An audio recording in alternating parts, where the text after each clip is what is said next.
Customer এই table ফ্যানটি দিয়ে যাওয়ার সময় বলে গিয়েছিল এই টেবিল ফ্যানটি আস্তে আস্তে ঘুরছে। আমি টেবিল ফ্যানটি খুলে দেখলাম যে সার্ভিস জাম হয়েছে, বাট সার্ভিস চেঞ্জ করার পরে দেখলাম এই কয়েল স্টার্টিং রানিং পুরো শর্ট হয়ে আছে। খুলে দেখলাম যে লিটের তলায় বাস্ট করে গেছে।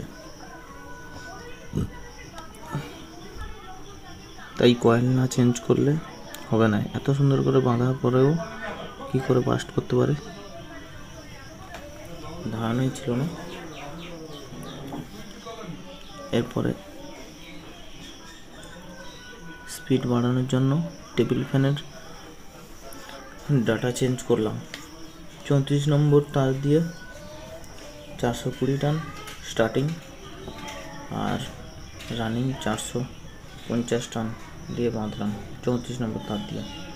ভিডিওটি ভালো লাগলে লাইক এবং সাবস্ক্রাইব করে দিও। কমেন্টে জানিয়ে দিও এই ফ্যানের কয়েল কত টাকা করে আপনারা নিচ্ছেন।